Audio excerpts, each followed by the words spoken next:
San Andres Apostol, ang alagad na umugang tinawag ni Jesus, kapatid ni San Pedro Apostol, na sa linagis na dating disipulo ni San Juan Bautista. Ayon sa tradisyon, siya ay naging martir nang siya ay pinakon sa krus na Kaetis na kanyang pangalang simbolo.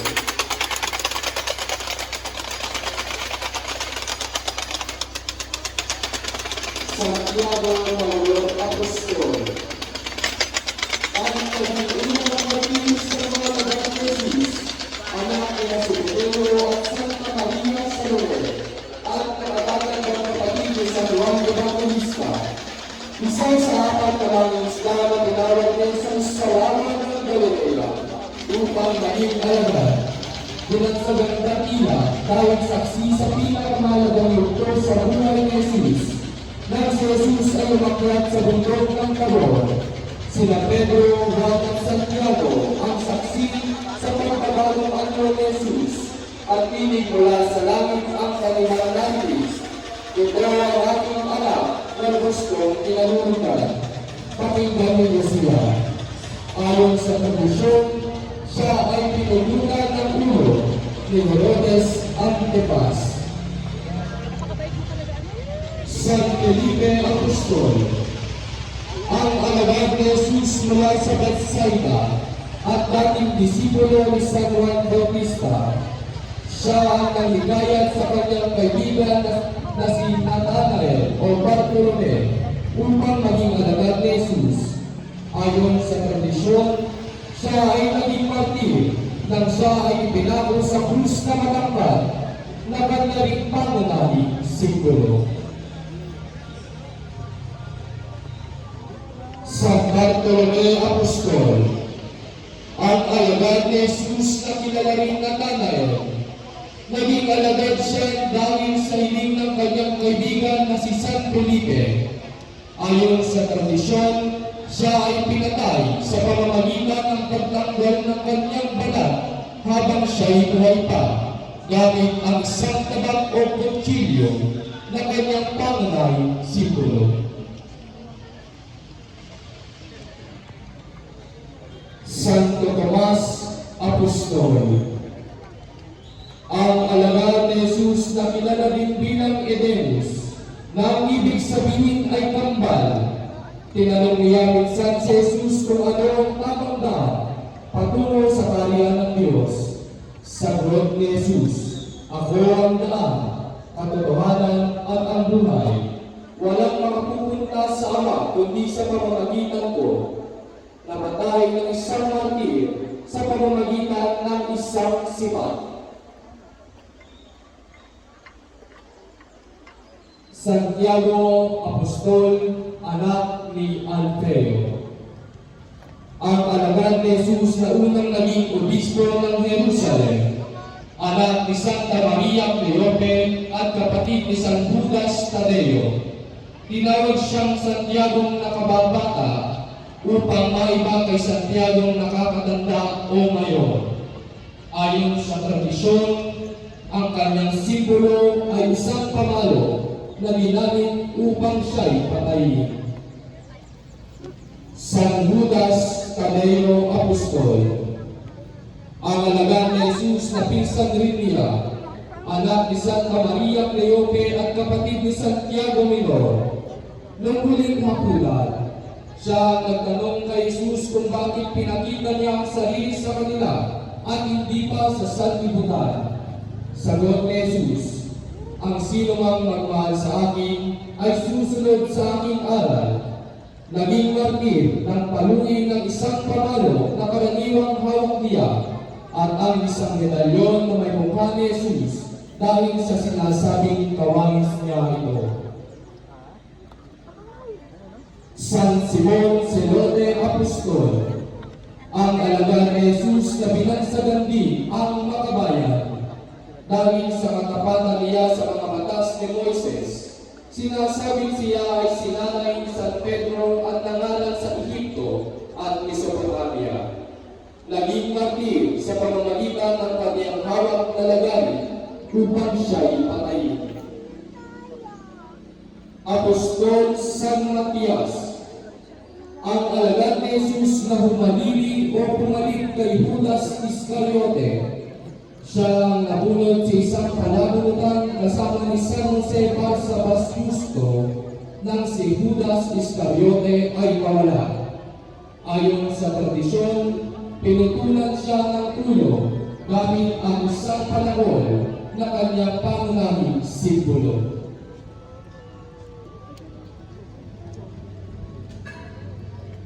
San Mateo, Apostol at Evangelista, ang alagad ni Jesus na dating tagasigin ng buwis sa Kapernaum at naging manunulat ng una at pinakakumpletong ebanghelyo, kilala din bilang Levi na anak ni Alfeo. Ang simbolo niya bilang evangelista ay isang tao na may pakpak sapagkat sinimulan niya ang kanyang ebanghelyo kay Kristo bilang tao. San Marcos, Evangelista, ang manunulat ng ikalawang ebanghelyo, anak ni Santa Maria, ina ni Juan Marcos. Simbolo niya ang leon, sapagkat sinimulan niya ang kanyang ebanghelyo tungkol kay San Juan Bautista, ang tinig sa ilang na kung saan ang nasabing hayop ang hari. San Lucas Evangelista, ang manunulat ng ikatlong ebanghelyo, manggagamot at isa sa kasama ni San Pablo sa pangangalan. Simbolo niya ang baka, sapagkat sinimulan niya ang kanyang ebanghelyo tungkol kay Zacarias na nasa templo, na kung saan ang nasabing hayop ang isa sa pwedeng ialay ayon sa batas ni Moises. Ang pagbibinyag kay Jesus sa ilong Jordan ni San Juan Bautista. Matapos nabansagan ni San Juan Bautista na ang Kordero ng Diyos na nag-aalis sa kasalanan ng sanlibutan, lumapit si Jesus sa kanya at nagpabinyag. At nasaksihan ng pagbababa ng Espiritu Santo na walis kalapati at ang tinig ng Diyos Ama na nagwika, "Narito ang aking bugtong na anak, lubos kong kinalulugdan."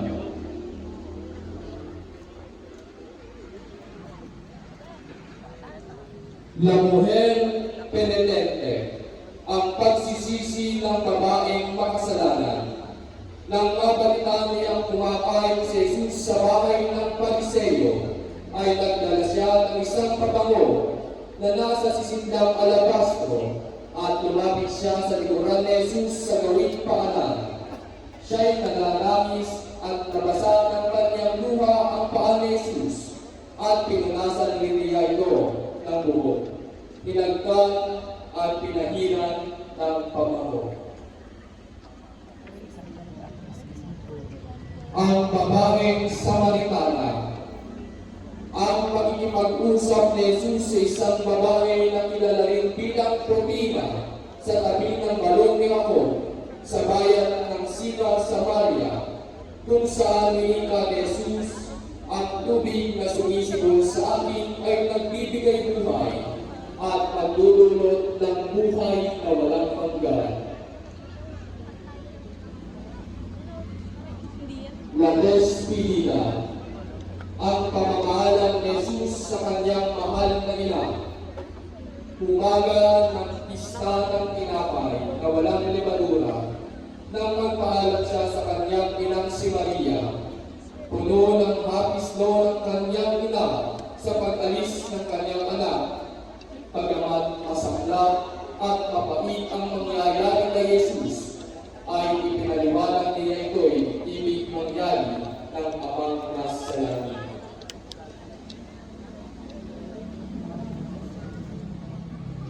La entrada triunfal en Jerusalem, ang matagumpay na pagpasok ni Jesus sa Jerusalem. Nang papalapit na sila sa Jerusalem, pinauna ni Jesus ang dalawa sa mga alagad. Sinabi sa kanila, "Pumunta kayo sa susunod na layon." Pagpasok, makikita ninyo ang isang batang aso na hindi pa nasasakyan biluman. Alagatin niyo yun at dalhin dito. Kapag tinanong kayo kung bakit kinalagan, sabihin ninyo na kailangan ng Panginoon at ibabalik rin niya agad.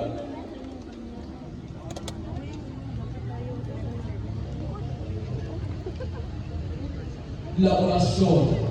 Ang pananalangin ni Jesus sa halamanan ng Getsemani. Sa bundok ng Olivo, kasama sina San Pedro, Santiago at San Juan, na kung saan puno siya ng pagkabagabag, nagpawis ng dugo habang nakatulog naman ang nabanggit na mga alagad. At siya ay nagwika, Ama, kung maaari, ilayo mo sa akin ang kalis na ito. Gayunpaman, huwag ang kalooban ko, kundi ang kalooban mo ang masunod. Pagkatapos nito, pinalakas ng isang anghel ang kanyang kalooban.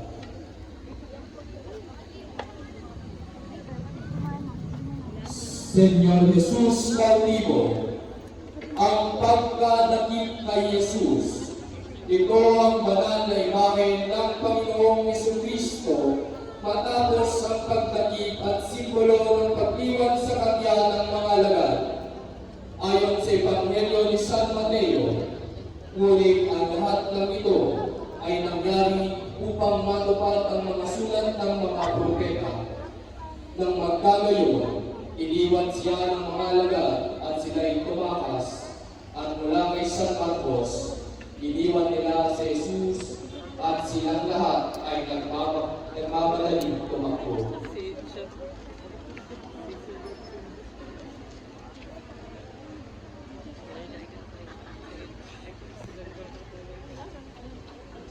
Señor Jesus desmayado, ang pagkalupaybay ni Jesus. Ang pagkalupaybay at pagkalubog ni Jesus sa lupa dahil sa sobrang hirap at pagod dulot ng pagkakagupit sa kanya. Kagaya ng ipinahayag ng propeta Isaías, nang dahil sa ating mga kasalanan, siya ay nasugatan, hinampas dahil sa kasamang ating ginawa. Pinigong tayo ng parusang kanyang tinamo, na pinatitigpa ng mga galupit na kanyang tinampan.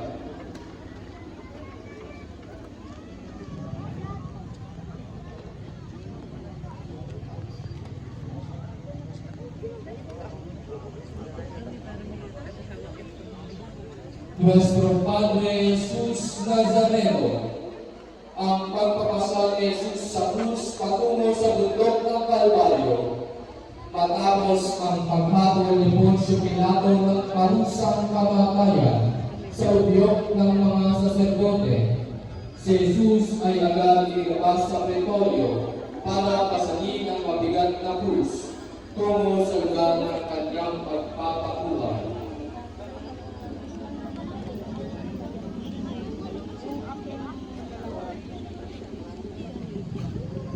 Labing kwento, ang pagkasalubong ni Jesus sa kanyang mahal na ina. Ang pagsalubong ni Jesus sa kanyang mahal na ina, ang mamamatay lumuluha. Ayon sa pasyong mahal, o bunsong minamahal ko, maganda kong bagong tao, anong sanang nagawa mo, at ikaw ay ginaganito? Di mo magatang totoo, iyang krus na iyong pasan, bunso ay iyong bitiwan, at kita ay hakahingan. Ako kaya'y mabubuhay sa lagay mo ang iyan.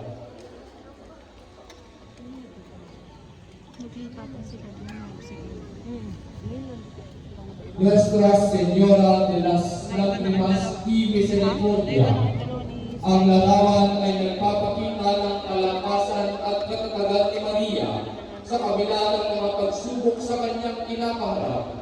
Sinusundan niya ang kanyang anak na si Jesus hanggang sa bundok ng Kalbaryo. Nasaksihan niya ang paghihirap at kamatayan ng kanyang anak.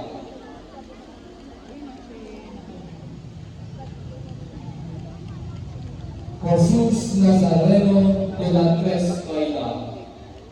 Ang ikatlong pagkadapa ni Jesus ayon sa pasyong mahal, katawan ay nanglulumo, nanginginig na totoo, litig sa mga buto, sa lupa'y napasubaso, ang mukhang mahal ni Jesus, nahasa na at nakustos sa malaking pagkapagod.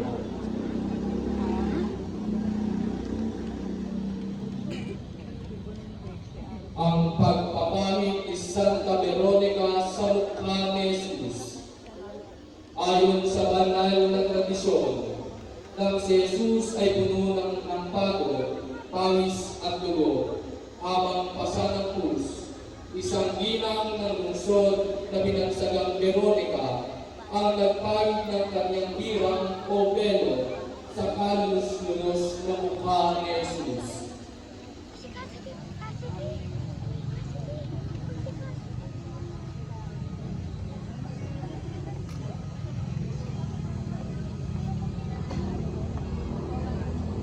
Santa Veronica, ang ginang na nagpahid sa kalus-lunos na mukha ni Jesus habang pasa ng krus, binansagan na Veronica mula sa salitang Vera, na ang ibig sabihin ay birang o belo, at icon, na ang ibig sabihin ay larawan.